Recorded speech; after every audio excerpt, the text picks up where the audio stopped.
Hi, I'm James. And I'm Antony. And this is Words and Numbers. What's new and exciting in your world this week? Today's story comes from Ottawa. There's something weird going on there that has to do with the whole remote work thing. And that is tens of thousands of Public Servants Alliance of Canada workers are going on strike. The problem is it's unclear where they should go on strike because so many of them are remote workers. What do? Pick it outside your own house? I don't know. That's right. Go out and sit in my driveway with a big angry sign. Yeah. And so this is one of the weird twists of remote work. In a related story, a friend of ours, David Gillette, who's a professor at Truman State University, reports that Truman State's tech side has come to a crashing halt because somebody introduced ransomware into their system. Of course, the professors, even if you're in person, the materials you're using are online, you're projecting them, you're downloading them, whatever it is, all of that has come to a screeching halt. And why you would hold the university hostage for ransom is beyond my comprehension. My guess is that Truman State's never going to pay that. Even if they could, right? I'm going to go you one step further here. I know you've been smitten with the idea of AI and ChatGPT and what might come of it. Some enterprising German editor, I guess we have to call him, decided to use one of these tools to create an interview with F1 legend Michael Schumacher. Michael Schumacher, the driver who has not appeared in public for years after suffering a rather severe brain injury. This editor had AI make up an interview with Schumacher, and they published it. So he says, look, answer questions as if you were this guy. That's right. And Michael Schumacher's family is none too pleased with the outcome. They're lining up to sue, and the editor has already been fired. But here you see the idiotic side of this sort of AI, right? And you see it with students right now who think they can get all their work done by an online bot. Right. Come to find out, no, there aren't rules for this yet, not really, but there sure are going to be before long. You know, there was like this little tiny subheading, what he might have said, this kind of nonsense, disclaimer. I think the intent to deceive was pretty clear here. It occurred to me as I read this that this is exactly the same as what I'm hearing from all of my professor friends who are grading AI-written papers at this point. Which brings us to the foolishness of the week. This comes from an opinion piece over at CNN, and I've purposely not informed you about any of this. I want to read you the first paragraph, and I want to see how quickly you can dissect the math. Okay. Because I have to tell you, I'm not exactly math proficient, and I was on this in like 2 seconds. This was sent to me by philosophy professor Chris Supernaut. Also not a math major, and he tore into it exactly as quickly as I did. And the sad thing is, this is written by a guy named Scott Hodge, who is president emeritus and senior policy advisor at the Tax Foundation, a group whose work we use quite a bit. See what you can come up with here, Ant. 56% of Americans say the amount they pay in taxes is more than their fair share, up from 51% who thought so in 2019. Unsurprisingly, nearly 2 of every 3 Americans feel the wealthy don't pay their fair share of taxes. Yep, you're making the face that I made. You're already into the marrow of the problem, but let me continue for just a moment. And 61% said they would support raising the taxes on households earning over $400,000.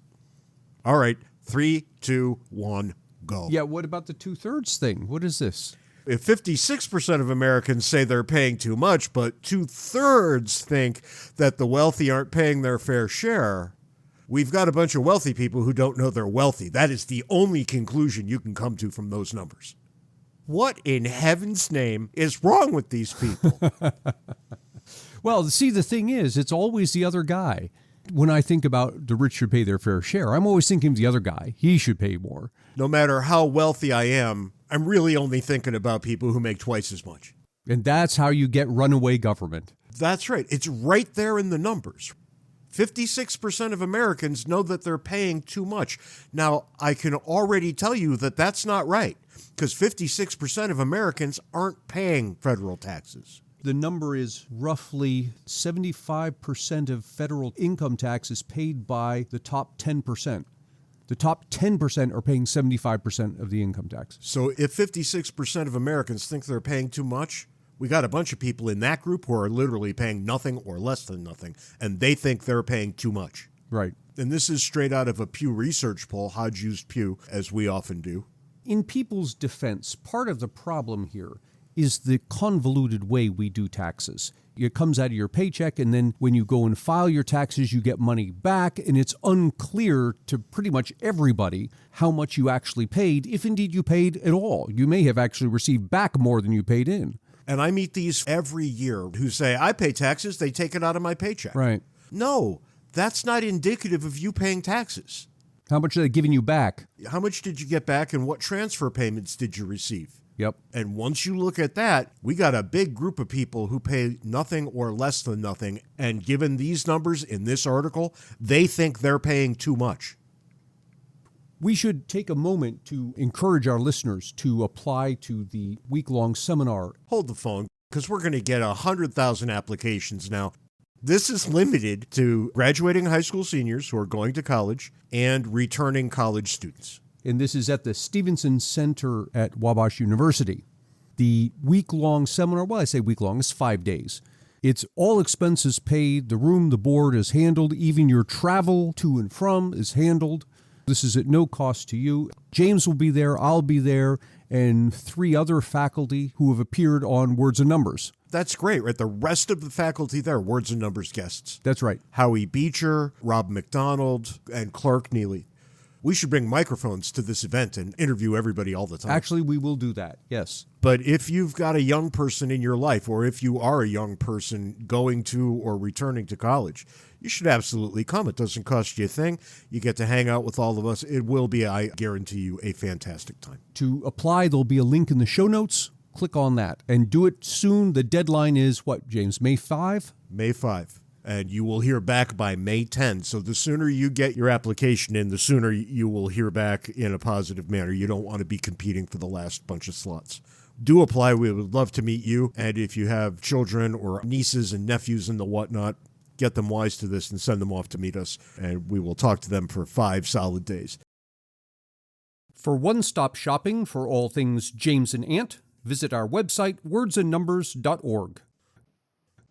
When we talk about income, it's in response to this thing that you hear all the time, that income has been stagnant since 1977 and people don't make nearly as much as they once did.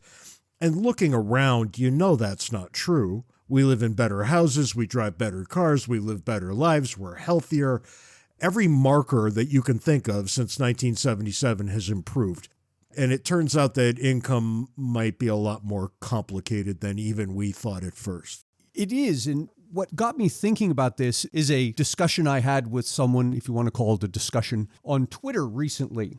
Did somebody call you a bunch of bad names after you presented, facts? Well, he didn't call me bad names, but there was lots of vitriol, as you can imagine. People get so angry on the Twitter. I don't really get it. If you're going to be angry every time you go there, why do you go there? It puzzles me. It's not just that they want to be angry. They want to say things that they have no knowledge about.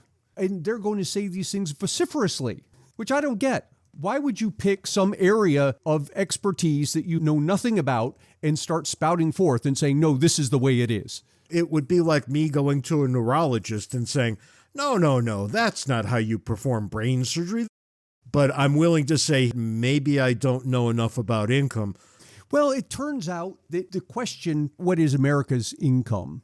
It's not an easy question. You would think it would be, right? Just add up. What's the average person's income? It seems straightforward. I do it every year around about April 17th right. or 18th. But when you start digging down into it, you realize, well, wait a minute. There's not just wages and salaries, which is what people normally think of. There's also employer-paid benefits, your paid time off, and the contributions to your health insurance and all this sort of thing.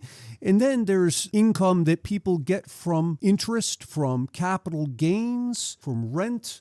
These sorts of things are also income, but you don't typically think of them as income. Well, those are rich people income, Ant. Yes, the big chunks are. Well, now let me back off on that a minute, because... Except for middle-class retirement accounts. That's where I was going to go. But that's not income until you take it out. And you see, all of a sudden it is getting a little complicated, isn't it? And then it gets even more complicated again when you start to say, okay, do you mean income of a person or of a household or of a family? When I, in my ignorant political scientist way, thought about income prior to throwing my lot in with you, I never thought about household income, and yet when we look at government data, household income is actually front and center.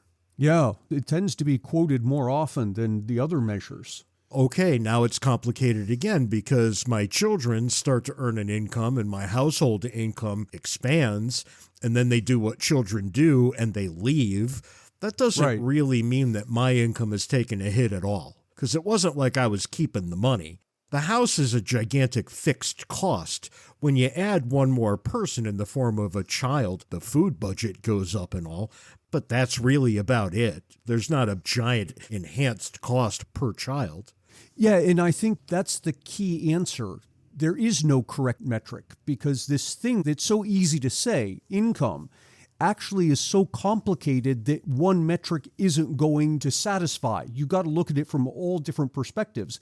And even if we could agree on some definition and say, all right, this is the definition of income, you then have the problem of, do you want to talk about the median? Do you want to talk about the average? Those are two very different numbers.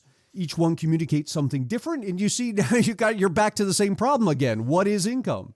Economists. It's always the same with you people. You never give us a straight answer for anything. I want to take this in a rough order from simplest to most complicated.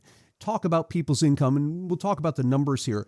And perhaps the simplest measure is what we call personal income. Personal income is income earned, by a person from all sources. So it's wages, it's salaries, it's interest, it's capital gains, all these things. Personal income. Now, this excludes, of course, children because children aren't working. But, and this is the first wrinkle to come along, it includes retirees. And this now becomes a bit of a problem because when you're a retiree, you've built up wealth, but you no longer have a job. So in one sense, your income is low. On the other sense, by this time, your house is probably paid for, your car is paid for, so your expenses are low as well. So you can see right off, including retirees, causes a little bit of a problem. But let's just talk about personal income. Income earned by people from all sources. All sources. That's your job. That's any contract work you do. That's any interest you make. That's any capital gains you take. It's your Social Security benefits. It's a longer list than people might think. It also includes transfers, money that the government gives to people, typically to poor people, in the form of housing subsidies or SNAP benefits or whatever it is. It's the earned income tax credit that's the chief offender here, isn't it? Is also a big one, yeah. Any form of cash or cash equivalents that the government gives to people, that also counts as personal income. If you look at the median, so the guy in the middle, there was 38,000 as of the last data that came in, that's 2021. It's going to be roughly the same now. 38,000 personal income. And that doesn't sound very impressive, does it? But it makes sense, right? Because we always say that the median household income is about 70 grand. Which would be roughly 2 wage earners, yeah. So the median's 38. What's the average? This is the metric problem of what number do you want. The median is 38,000. The mean, or what people typically refer to as the average, is 57,000. It's a big difference there, right? Yeah. The reason you get a difference here is because the mean can be pulled up by people at the high end that earn tremendous incomes. Give you a simple example. If you've got 3 people, one earns nothing, one earns 50,000, one earns 100,000. The average for those 3 is 50,000. And the median, the guy in the middle, is also 50,000. Now, we had 0, 50,000, and 100,000. That 100,000 guy, let's jack him up to 1 million. So now I've got 3 people, 0, 50,000, and 1 million. The median is still 50,000, the guy in the middle. But now the average is 350,000, right? That's that one guy with the million that's dragging the average up. But there's an interesting thing going on here that I wouldn't have necessarily expected. We all know that there are people who are very wealthy who get tremendous salaries. But we also know that there are people who get close to zero. Yes. And yet the numbers are pulled way more by the people at the top than the people at the bottom. Yes, that's beautiful. And what you have stumbled upon is one of the problems that economists have with inequality metrics, because income is bounded on the lower end. You can't go lower than zero, but it's not bounded on the upper end. And actually, in the United States, it's almost impossible to hit zero. Exactly. When you're getting transfers from the government, you're not going to hit zero.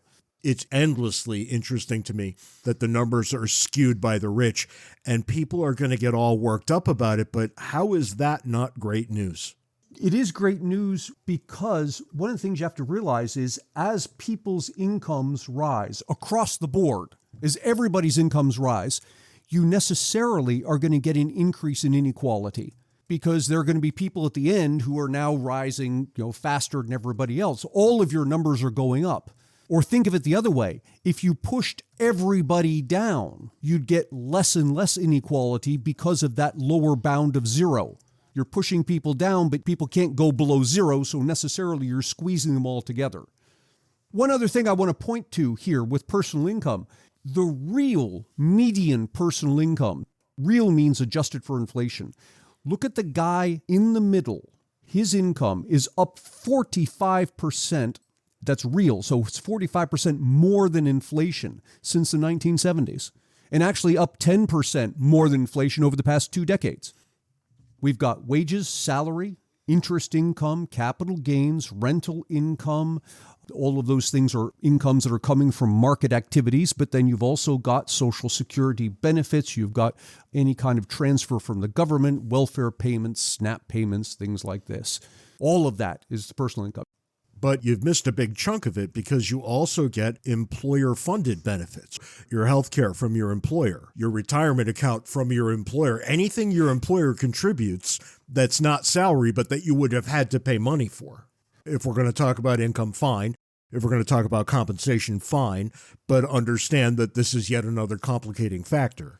So this is personal income. Now let me give you another measure. Median usual weekly earnings. It's a horrible name, but that's what they call it. Median usual weekly earnings. And what this is wages and salaries only. So it's no interest, no capital gains. It's no transfers from the government. It's straight up wages and salaries. So this is the kind of thing that we think of when we think of income. It's my paycheck. What's interesting about this number, and I'll tell you the dollar amount in a moment, what's interesting about this number is, of course, it excludes children because children don't have jobs. It also excludes retirees because the retirees don't have jobs. It also excludes part-time and unemployed workers. So this is what you think of when you think of a worker. Take the guy in the middle who has a full-time job, he's working. What does he earn? Let me ask the obvious question before we continue. What percentage of the American public falls into that category? That's a good question. I can tell you that as of roughly now, in the United States, there are 160 million people who are employed. Now, that is everyone who's employed. It's the full-time and the part-time. So the full-time is going to be some fraction of that. I don't know what fraction we're talking about, but my guess is that the answer to your question is something north of 100 million people. So here's the number. The median usual weekly earnings, and you multiply by 52 so you get the year. On an annual basis, the guy in the middle, the guy who has the full-time job, is earning $56,000. Now, compare that to that median personal income number I gave you earlier of $38,000. There's a huge gulf there. Right. What's driving that gulf? The $38,000, the personal income number, that includes retirees. Again, people who have built up wealth, but now they don't have income because they're retired. If you look at the guy who's actually working full-time, that's $56,000. And that's kind of what we think of when we think of income. You picture in your mind somebody who has a regular job, who's working, he's not retired, you're not talking about children. So that number, the guy in the middle, $56,000. as of today. That's not too bad. And I'm guessing there are a number of people listening right now who are nodding their heads because the common shorthand that we use, and we have used for a while, is that if you're making about $1,000 a week, you're doing okay. Yeah, that's about right. And remember, that's just wages and salaries, not interest. It's not employer-paid benefits. It's just your paycheck. Now, let me give you another category. And this is one the census likes to look at. This is called family income. It's different than the household income you mentioned a moment ago. A family is a household occupied by two or more people who are related by birth, marriage, or adoption, something like this. So it's actually a subset of household. You can have people who are not related living in the same household, and their incomes come together. For example, when I was a graduate student, there were 3 of us living in a 3-bedroom apartment. Well, that apartment unit is a household. And so the 3 of us together, our incomes would be a household income, but not a family income because we weren't related. And wouldn't cohabitation trigger the same sort of thing? Yeah, I don't know. And here we have to go back to the footnotes because the technical definition is 2 or more people related by birth, marriage, or adoption. I don't know if there's something else about cohabitation. And you can see how these numbers will fluctuate over time, given how we've come to treat gay marriage. Right, yes. At one point, there was no such thing, and now all of a sudden there is, right? So a definition is being satisfied now that wasn't just 10 years or so ago. There's that, and forget about the gay marriage. What do you do about a couple, man, woman, cohabitating, and they just decide, well, we don't need a piece of paper, as you hear people saying now? How do you treat that? Because legally they aren't married. In fairness, people have been saying that since the 1960s, so that's not really a new thing. I know you don't get out much, but that's not so new. Here, the numbers take a striking turn. The median weekly earnings I mentioned before on an annualized basis, that's $56,000. Family income, the median, this is the guy in the middle, $89,000. That starts to sound pretty good. That's pretty sweet, isn't it? Now, people will point to things here and say often when I quote a number like this, the $89,000 for the median family income, and they'll say, well, yeah, but all the households are 2-income households now versus in the past when there was only one wage earner. I actually have some numbers on this. In 1960, 25% of U.S. households were dual income, only 25%. Today, it's about 60%, and it has been about 60% since 1990. So at least from 1990 to the present, there hasn't been a marked change in the number of incomes in a household. And yet, those families' incomes are up probably 20% or so since 1990. This is actual gain, and that's 20% more than inflation. They have at least 20% more purchasing power. People should know this intuitively. They should and they don't. All you have to do is ask a previous generation to compare the way they lived at the same point in their lives with the way we live at this point in ours. And the answers are always clear. Not sometimes, and always. And I think, James, part of the reason that people believe that they aren't any better off is because they're very quick to define down necessity. People say, well, I can't be better off because I'm financially constrained. And you say, well, why are you financially constrained? Well, I've got to pay for Netflix and Hulu and my cell phone thing and my Comcast internet access, and we've got 2 cars and all of this stuff. Oh, yeah, sure, you're financially constrained. People were financially constrained in 1990 also, but they didn't have all of that stuff that you have now. We get some more income, we buy some more stuff, and very quickly that stuff we're buying we categorize as necessity. And so you think, well, I don't have any money for luxuries. Well, that's because you just defined down all of the luxuries that you have. And in the end, we live very luxurious lives. Yes. What we would consider poor people live pretty luxurious lives too. Yeah. How do I know this? The average poor person in the United States has a big screen TV, a cell phone, air conditioning. That's actually kind of amazing. None of which I had growing up in a middle to upper middle income household 50 years ago. Of course you didn't. And my father and I were talking about this a couple of weeks ago when I was opining that what I really needed was an 85-inch TV, and all the men are thinking, that's right, James, that's exactly what you need. How on earth will you watch football next year on the paltry 73-inch TV that you now have? Because I was looking this up, and you can get an 85-inch TV right now for about $1,200, and that's the standard out-the-door price, not the sale price. You can get one cheaper if you're willing to wait and shop around. And my father and I were remembering when he bought our first 30-inch cathode ray tube TV. It was so big that the neighbors came over to look at it. And it was 1981 when he got it, and you can go to the inflation calculators and take a look in constant dollars. And that's almost a $3,000 TV today. Yep. How on earth did we have enough money to buy a TV that cost $3,000? All of a sudden, he had a better job is the correct answer, right? You got a couple of raises at work, and before you know it, you can afford luxuries. He went out and bought a TV with it instead of something else, like, good food or a fan for the bathroom, something the house still doesn't have. I would never spend $3,000 on a TV. Why? Because I don't have to. That's not the price anymore. Right. What's the price for the 80-inch one you're looking at? $1,300, 85-inch. But I bought the 73-inch I have like 2-3 years ago for $650. That's amazing. I spent $1,400 on my first computer back in 1990 or whatever it was. And I'm still spending that kind of money on computers, but this is not apples to apples comparison that we make.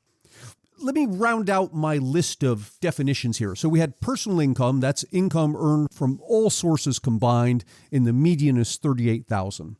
Then we had usual earnings, that's wages and salaries only, and that's full-time workers only, and the median there is $56,000. And then we have family income, the income to a family, the median there is $89,000.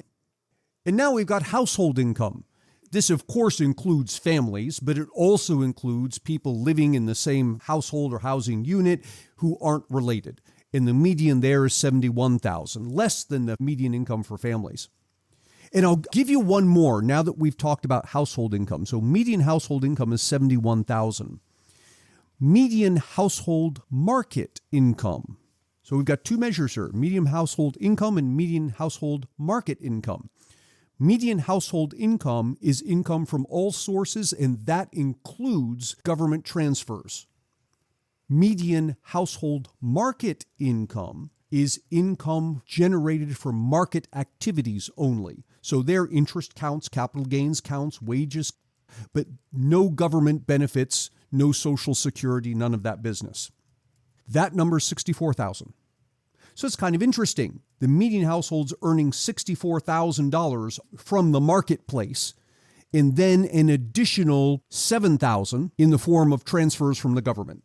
If I have it right, and I'm painting with a very broad brush here, and I'm going to get to the details in a second, but painting with a very broad brush, we're doing well almost everywhere we look. We really are. I mean, these numbers are good. And of course, there are people who earn a lot less. There's people who earn a lot more. The numbers not only are looking quite good, they're marching almost lockstep upward over time, adjusted for inflation. I think that much is clear. But let's ask the harder question. Where aren't we doing well? Yeah, that's a good question, James. Only one thing jumps out at me as I rattle off these median incomes, $56,000, $71,000, $64,000, $89,000. The one number that stands out is personal income. The median there is $38,000. That's markedly lower than those other numbers. Now, two things are responsible for that. One is that we've included retirees, who we've already said would have lower incomes. But the other is that this is income on an individual basis. So if you've got one person, let's say a single mother, she probably looks more like the $38,000 than she looks like the $89,000 family income. We haven't accounted for any demographic differences whatsoever, except for retirees. That is right. And we have data to do that. And I'd really like to drill down into that. What role does race play? What role does gender play? That would be an interesting thing to do. Let's tee that one up, and these two episodes together can give a rather comprehensive overview of the idea of income in the United States. And that's all the time we've got this week on Words and Numbers. Until next time, be sure to follow us on Twitter. Handles are in the show notes. Join Words and Numbers Backstage, the Facebook group where the conversation continues, and send us email, wordsandnumberspodcast@gmail.com. Until next week, try to be nice to one person who doesn't deserve it. Just one. And who knows, it may turn into a trend. Give it a shot. You might feel good about yourself. You could say you tried. You tried, that's right. Till next week, can't take it easy. See you next week, James.